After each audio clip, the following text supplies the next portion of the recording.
Chapter 10. He happened to be in the vicinity of asteroids 325, 326, 327, 328, 329, and 330. So he began by visiting them, to keep himself busy and to learn something. The first one was inhabited by a king. Wearing purple and ermine, he was sitting on a simple yet majestic throne. "Ah, here's a subject," the king exclaimed when he caught sight of the little prince. And the little prince wondered, how can he know who I am if he's never seen me before? He didn't realize that for kings the world is extremely simplified. All men are subjects.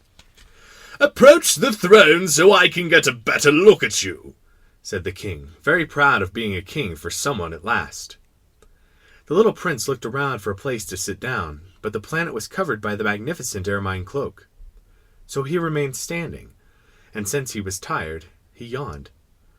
"It is a violation of etiquette to yawn in a king's presence," the monarch told him. "I forbid you to do so." "I can't help it," answered the little prince, quite embarrassed. "I've made a long journey, and I haven't had any sleep." "Then I command you to yawn," said the king. "I haven't seen anyone yawn for years. For me, yawns are a curiosity. Come on, yawn again. It's an order." "That intimidates me. I can't do it now," said the little prince, blushing deeply. Well, the king replied.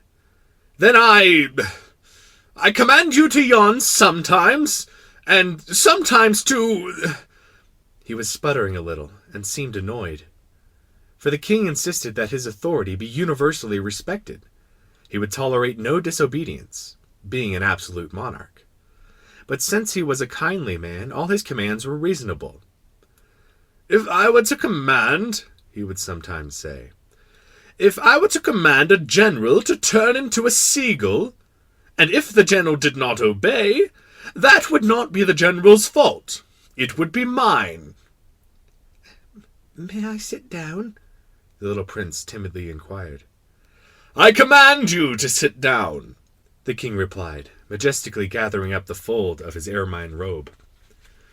But the little prince was wondering. The planet was tiny. Over what could the king really reign? "Sire," he ventured. "excuse me for asking." "I command you to ask," the king hastened to say. "Sire, over what do you reign?" "Over everything," the king answered, with great simplicity. "Over everything?" With a discreet gesture, the king pointed to his planet, to the other planets, and to the stars. "Over all that?" asked the little prince. "Over all that," the king answered. For not only was he an absolute monarch, but a universal monarch as well. "And do the stars obey you?" "Of course," the king replied. "They obey immediately. I tolerate no insubordination." Such power amazed the little prince. If he had wielded it himself, he could have watched not 44, but 72, or even 100, or even 200 sunsets on the same day without ever having to move his chair. And since he was feeling rather sad on account of remembering his own little planet which he had forsaken, he ventured to ask a favor of the king. I'd like to see a sunset. Do me a favor, your majesty. Command the sun to set." "If I commanded a general to fly from one flower to the next like a butterfly, or to write a tragedy, or to turn into a seagull, and if the general did not carry out my command, which of us would be in the wrong, the general or me?" "You would be," said the little prince quite firmly. "Exactly. One must command from each what each can perform," the king went on. "Authority is based first upon reason. If you command your subjects to jump in the ocean, there will be a revolution. I am entitled to command obedience because my orders are reasonable." "Then my sunset?" insisted the little prince, who never let go of a question once he had asked it. "You shall have your sunset. I shall command it. But I shall wait, according to my science of government, until conditions are favorable." "And when will that be?" inquired the little prince. "Well, well," replied the king, first consulting a large calendar. "Well, well, that will be that will be tonight around 7:40, and you'll see how well I am obeyed." The little prince yawned. He was regretting his lost sunset. And besides, he was already growing a little bored. "I have nothing further to do here," he told the king. "I'm going to be on my way." "Do not leave," answered the king, who was so proud of having a subject. "Do not leave. I shall make you my minister." "A minister of what?" Of justice." "But there's no one here to judge." "You never know," the king told him. "I have not yet explored the whole of my realm. I am very old. I have no room for a carriage, and it wearies me to walk." "Oh, but I've already seen for myself," said the little prince, leaning forward to glance one more time at the other side of the planet. There's no one over there either." "Then you shall pass judgment on yourself," the king answered. "That is the hardest thing of all. It is much harder for you to judge yourself than to judge others. If you succeed at judging yourself, it's because you are a truly wise man." "But I can judge myself anywhere," said the little prince. "I don't need to live here." "Well, well," the king said, "I have good reason to believe that there is an old rat living somewhere on my planet. I hear him at night. You could judge that old rat. From time to time you will condemn him to death. That way his life will depend on your justice. But you'll only pardon him each time for economy's sake. There's only one rat." I don't like condemning anyone to death," the little prince said. "And now I think I'll be on my way." "No," said the king. The little prince, having completed his preparations, had no desire to aggrieve the old monarch. If your majesty desires to be promptly obeyed, he should give me a reasonable command. He might command me, for instance, to leave before this minute is up. It seems to me that conditions are favorable." The king having made no answer, the little prince hesitated at first, and then, with a sigh, took his leave. I make you my ambassador!" the king hastily shouted after him. He had a great air of authority. "Grown-ups are so strange," the little prince said to himself as he went on his way. Chapter 11. The second planet was inhabited by a very vain man. "Ah, a visit from an admirer," he exclaimed when he caught sight of the little prince, still at some distance. To vain men all other people are admirers. "Hello," said the little prince. "That's a funny hat you're wearing." "It's for answering acclamations," the very vain man replied. "Unfortunately, no one ever comes this way." Is that so?" said the little prince, who did not understand what the vain man was talking about. "Clap your hands," directed the man. The little prince clapped his hands, and the vain man tipped his hat in modest acknowledgment. "This is more entertaining than the visit with the king," the little prince said to himself, and he continued clapping. The very vain man continued tipping his hat in acknowledgment.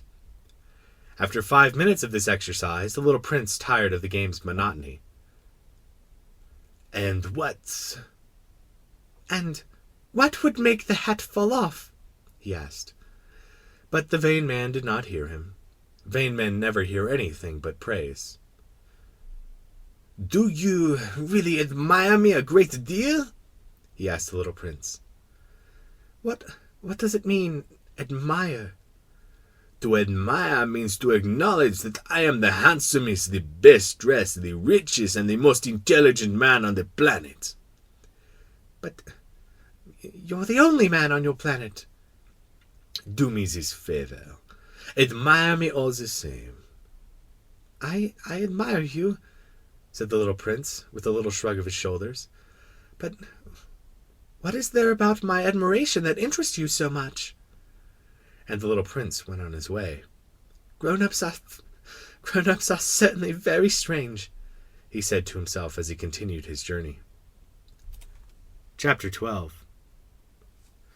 The next planet was inhabited by a drunkard. This visit was a very brief one, but it plunged the little prince into a deep depression.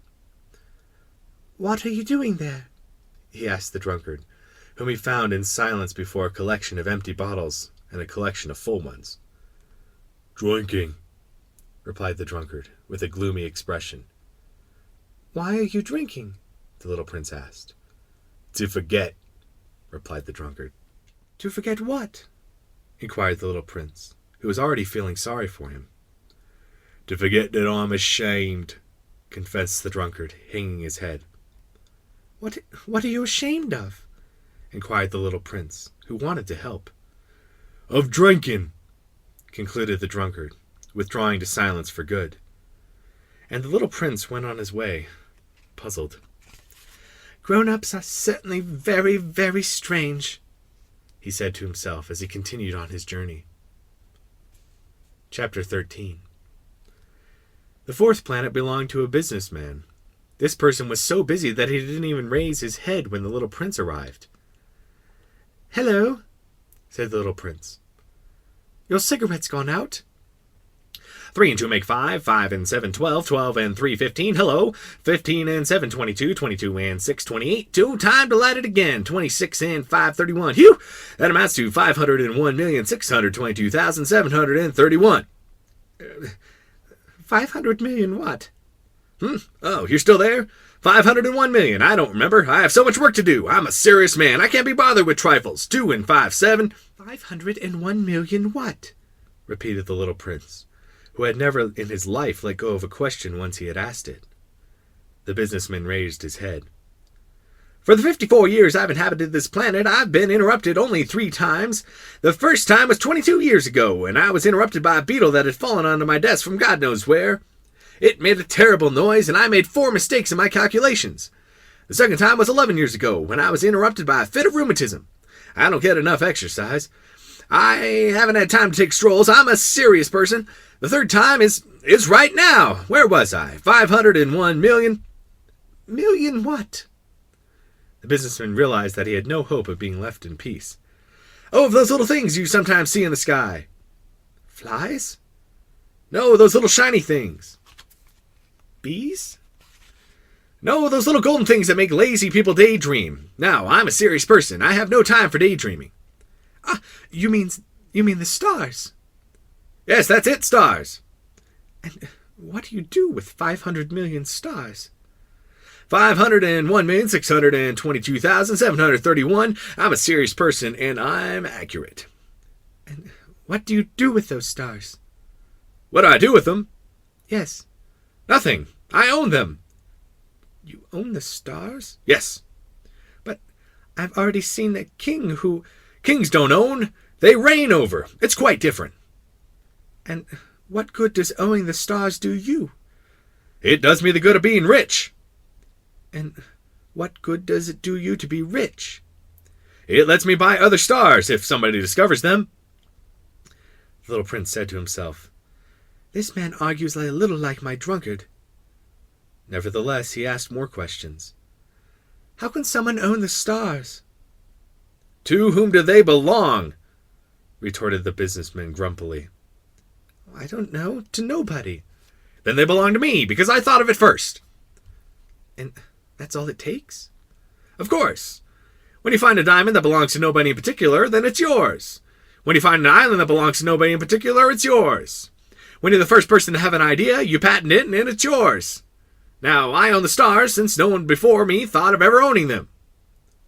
That's true enough, Little Prince said. And what do you do with them? I manage them. I count them and then count them again, the businessman said. It's difficult work, but I'm a serious person. The little prince was still not satisfied. If I own a scarf, I can tie it around my neck and take it away. If I own a flower, I can pick it and take it away. But you can't pick the stars." "No, but I can put them in the bank." "What does that mean?" "That means that I can write the number of my stars on a slip of paper, and then I lock the slip of paper in a drawer." "And that's all?" "Well, that's enough." "How amusing," thought the little prince. "And even poetic, but not very serious." The little prince had very different ideas about serious things from those of the grown-ups. "I own a flower myself," he continued, "which I water every day. I own 3 volcanoes, which I rake out every week. I even rake out the extinct one. You never know. So it's of some use to my volcanoes, and it's useful to my flower that I own them. But you're not very useful to the stars." The businessman opened his mouth, but found nothing to say in reply, and the little prince went on his way. "Grown-ups are certainly quite extraordinary," was all he could say to himself as he continued on his journey. Chapter 14. The 5th planet was very strange. It was the smallest of all. There was just enough room for a street lamp and a lamplighter. The little prince couldn't quite understand what use a street lamp and a lamplighter could be up there in the sky, on a planet without any people and not even a single house. However, he said to himself, "It's quite possible that this man is absurd. But he's less absurd than the king, the very vain man, the businessman, and the drunkard. At least his work has some meaning. When he lights his lamp, it's as if he's bringing one more star to life, or one more flower. When he puts out his lamp, that sends the flower or the star to sleep, which is a fine occupation, and therefore truly useful." When the little prince reached this planet, he greeted the lamplighter respectfully. "Good morning. Why have you just put out your lamp?" "Orders," the lamplighter answered. "Good morning." "What orders are those?" "To put out my street lamp. Good evening." And he lit his lamp again. "But why have you just lit your lamp again?" "Orders." "I don't understand," said the little prince. "There's nothing to understand," said the lamplighter. "Orders are orders. Good morning." And he put out his lamp. Then he wiped his forehead with a red checkered handkerchief. "It's a terrible job I have. It used to be reasonable enough. I put the lamp out in the morning and lit it after dark. I had the rest of the day for my own affairs, and the rest of the night for sleeping." "And since then orders have changed?" "Orders haven't changed," the lamplighter said. "That's just the trouble. Year by year the planet is turning faster and faster, and the orders haven't changed." Which means? "Which means that now that the planet revolves once a minute, I don't have an instant's rest. I light my lamp and turn it out once every minute." "That's funny. Your days here are 1 minute long." "It's not funny at all," the lamplighter said. "You and I have been talking to each other for a month." "A month?" "Yes, 30 minutes, 30 days. Good evening." And he lit his lamp. Little Prince watched him, growing fonder and fonder of this lamplighter who was so faithful to orders. He remembered certain sunsets that he himself used to follow in other days, merely by shifting his chair. He wanted to help his friend. "You know, I can show you a way to take a rest whenever you want to." "I always want to rest," the lamplighter said, for it was possible to be faithful and lazy at the same time. The little prince continued. "Your planet is so small that you walk around it in 3 strides. All you have to do is walk more slowly, and you'll always be in the sun. When you want to take a rest, just walk, and the day will last as long as you want it to." "What good does that do me?" the lamplighter said, "when the one thing I want in life is to sleep?" "Then you're out of luck," said the little prince. "I am," said the lamplighter. "Good morning." And he put out his lamp. "Now that man," the little prince said to himself as he continued on his journey, "that man would be despised by all the others, by the king, by the very vain man, by the drunkard, by the businessman. Yet he's the only one who doesn't strike me as ridiculous. Perhaps it's because he's thinking of something besides himself." He heaved a sigh of regret and said to himself again, "That man is the only one I might have made as my friend. But his planet is really too small. There's not room for two." What the little prince dared not admit was that he most regretted leaving that planet because it was blessed with 1,440 sunsets every 24 hours. Chapter 15. The sixth planet was 10 times bigger than the last. It was inhabited by an old gentleman who wrote enormous books. "Ah, here comes an explorer!" he exclaimed when he caught sight of the little prince, who was feeling a little winded and sat down on the desk. He had already traveled so much and so far. "Where do you come from?" the old gentleman asked him. What's that big book?" asked the little prince. "What do you do with it?" "I'm a geographer," the old gentleman answered. "And what is a geographer?" "A scholar who knows where the seas are, and the rivers, the cities, the mountains, and the deserts." "That is very interesting," the little prince said.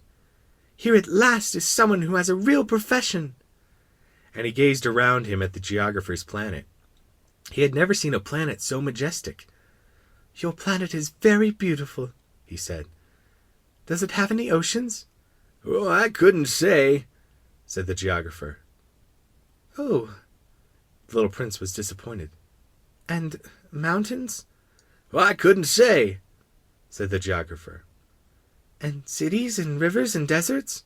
"I couldn't tell you that either," the geographer said.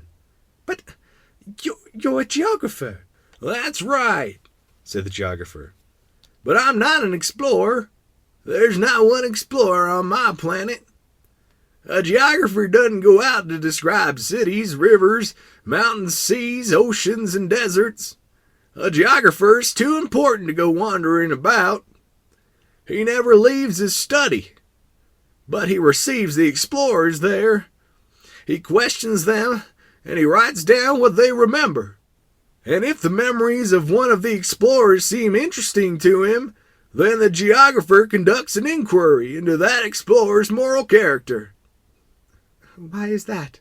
"Because an explorer who told lies would cause disasters in the geography books, as would an explorer who drank too much." "Why is that?" the little prince asked again. "'Cause drunkards see double, and the geographer would write down 2 mountains when there's only one." "I know someone," said the little prince, "who would be a bad explorer." "Possibly. Well, when the explorer's moral character seems to be a good one, an investigation is made into his discovery." "By going to see it?" "No, that would be too complicated. But the explorer is required to furnish proofs. For instance, if he claims to have discovered a large mountain, he is required to bring it back large stones from it." The geographer suddenly grew excited. "But you come from very far away. You're an explorer. You must describe your planet for me." And the geographer, having opened his logbook, sharpened his pencil. Explorers' reports are first recorded in pencil. Ink is only used after proofs have been furnished. "Well," said the geographer expectantly. "Oh, where I live," said the little prince, "is not very interesting. It's so small. I have 3 volcanoes, 2 active and 1 extinct, but you never know." "You never know," said the geographer. "I also have a flower." "We don't record flowers," the geographer said. "Why not? It's the prettiest thing." "'Cause flowers are ephemeral." What does ephemeral mean?" "Geographies," said the geographer, "are the finest books of all. They never go out of fashion. It's extremely rare for a mountain to change position. It's extremely rare for an ocean to be drained of its water. We write eternal things." "But extinct volcanoes can come back to life," The little prince interrupted. "What does ephemeral mean?" Whether volcanoes are extinct or active comes down to the very same thing for us, said the geographer. For us, what counts is the mountain. That doesn't change. But what does ephemeral mean? Repeated the little prince, who had never in all his life let go of a question once he had asked it. It means which is threatened by imminent disappearance. Is my flower threatened by imminent disappearance? Of course. My flower is ephemeral, the little prince said to himself, and she has only 4 thorns with which to defend herself against the world, and I have left her all alone where I live. That was his first impulse of regret. But he plucked up his courage again. Where would you advise me to visit? He asked. The planet Earth, the geographer answered. It has a good reputation. And the little prince went on his way, thinking about his flower. Chapter 16. The 7th planet, then, was the Earth. The Earth is not just another planet. It contains 111 kings, including, of course, the African kings, 7,000 geographers, 900,000 businessmen, 7.5 million drunkards, 311 million vain men, in other words, about 2 billion grownups. To give you a notion of the Earth's dimensions, I can tell you that before the invention of electricity, it was necessary to maintain, over the whole of 6 continents, a veritable army of 462,511 lamplighters. Seen from some distance, this made a splendid effect. The movements of this army were ordered like those of a ballet. First came the turn of the lamplighters of New Zealand and Australia. Then these, having lit their street lamps, would go home to sleep. Next it would be the turn of the lamplighters in China and Siberia, and they would perform their steps in the lamplighters' ballet, and then they too would vanish into the wings. Then came the turn of the lamplighters in Russia and India, then those of Africa and Europe, then those of South America and of North America. And they never missed their cues for their appearance on stage. It was awe-inspiring. Only the lamplighter of the single street lamp in the North Pole and his colleague of the single street lamp at the South Pole led carefree, idle lives. They worked twice a year. Chapter 17. Trying to be witty leads to lying, more or less. What I just told you about the lamplighters isn't completely true, and I risk giving a false idea of our planet to those who don't know it. Men occupy very little space on Earth. If the 2 billion inhabitants of the globe were to stand close together, as they might for some big public event, they would easily fit into a city block that was 20 miles long and 20 miles wide. You could crowd all of humanity onto the smallest Pacific islet. Grown-ups, of course, won't believe you. They're convinced they take up much more room. They consider themselves as important as the baobabs. So you should advise them to make their own calculations. They love numbers, and they'll enjoy it. But don't waste your time on this extra task.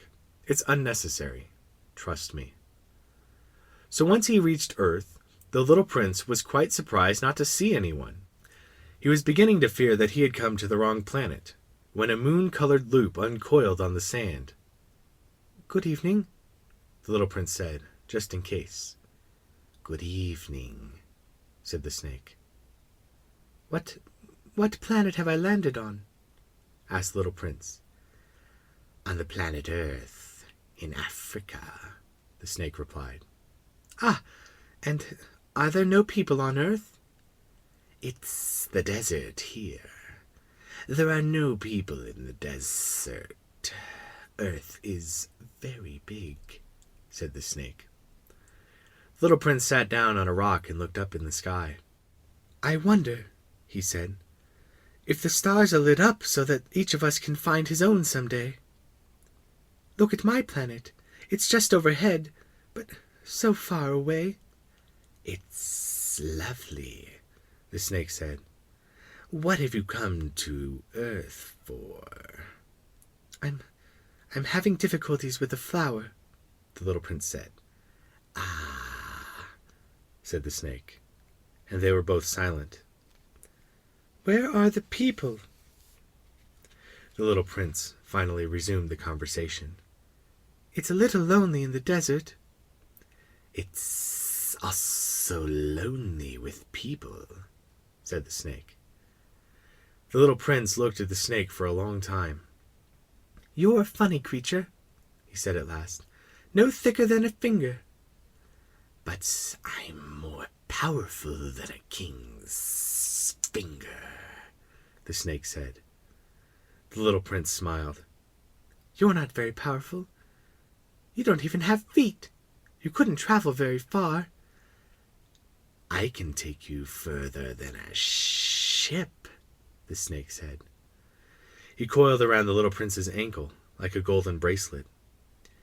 Anyone I touch, I send back to the land from which he came, the snake went on. But you're innocent, and you come from a star. The little prince made no reply. I feel sorry for you, being so weak on this granite earth, said the snake. I can help you someday. If you grow too homesick for your planet, I can... Oh, I understand just what you mean, said the little prince. But why do you always speak in riddles? I solve them all, said the snake. And they were both silent. Chapter 18. The little prince crossed the desert and encountered only one flower, a flower with 3 petals, a flower of no consequence. Good morning, said the little prince. Good morning, said the flower.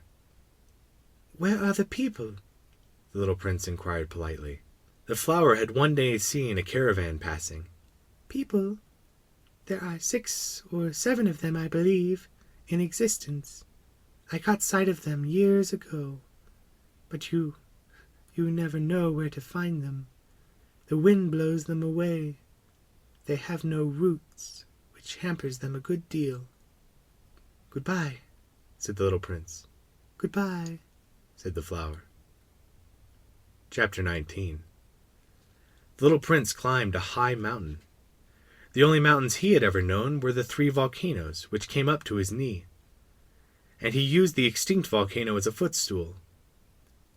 From a mountain as high as this one, he said to himself, I'll get a view of the whole planet and all the people on it. But he saw nothing but rocky peaks as sharp as needles. Hello, he said, just in case. Hello, hello, hello, the echo answered. Who are you?